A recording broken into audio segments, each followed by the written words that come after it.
자, 오늘은 민주주의를 바라보는 잘못된 시각에 대해서 이야기해 보도록 하겠습니다. 좌파의 수장 문재인이 이런 이야기를 한 적이 있어요. 표현의 자유와 관용이 민주주의를 파괴하거나 침해하는 주장과 행동에까지 용납될 수는 없다. 간단하게 요약하면 자유가 민주주의를 침해해서는 안 된다는 얘기예요. 자, 이게 얼마나 무섭고도 위험한 말인지 한번 이야기해 보도록 합시다. 한국에는 유독 이 민주주의라는 단어에 목숨을 거는 사람들이 있어요. 이 사람들은 민주주의가 우리 모두가 지향해야 할 어떤 궁극적 목표이자 인류가 지켜야 할 최고의 가치라고 말합니다. 결론부터 말하자면 아니에요. 민주주의는 그 자체로는 아무런 의미가 없는 그냥 수많은 정치체제 중에 하나일 뿐입니다. 자, 그렇다면 인류에게 있어서 최고의 가치는 뭘까요? 네, 자유죠.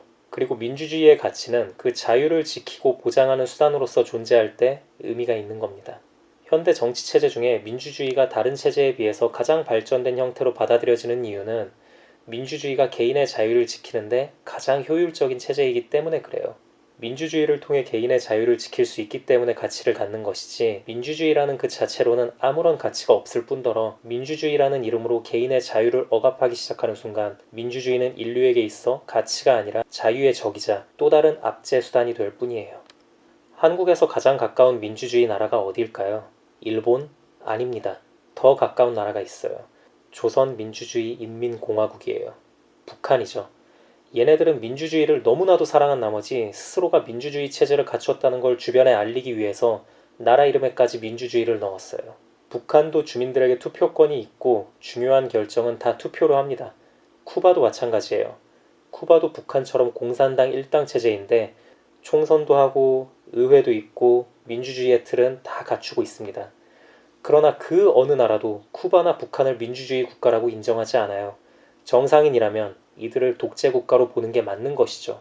민주주의의 기본 틀을 다 갖췄고 심지어 나라 이름에도 민주주의가 들어감에도 불구하고 왜 그 누구도 이 두 나라를 민주주의 국가로 보지 않는 걸까요?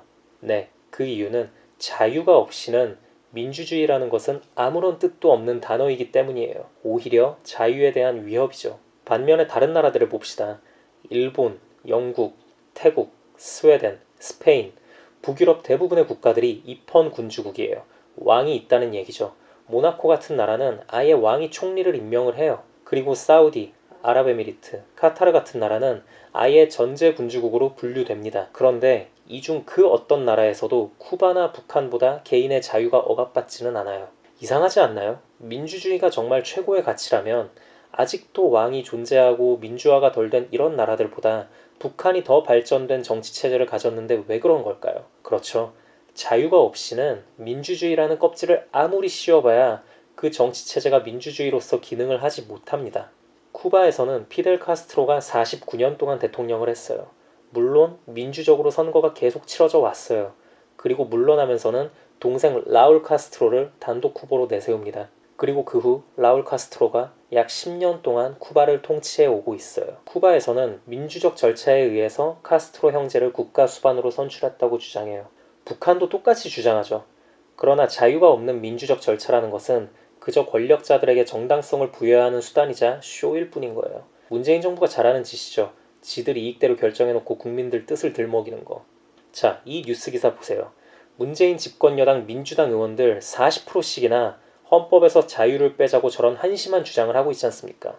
왜 저들은 헌법에서 자유라는 단어를 지우자고 주장할 만큼 자유를 미워하면서도 민주주의는 그렇게 떠받드는 걸까요? 바로 그게 자신들의 정치적 기반이기 때문입니다. 자유가 없는 민주주의가.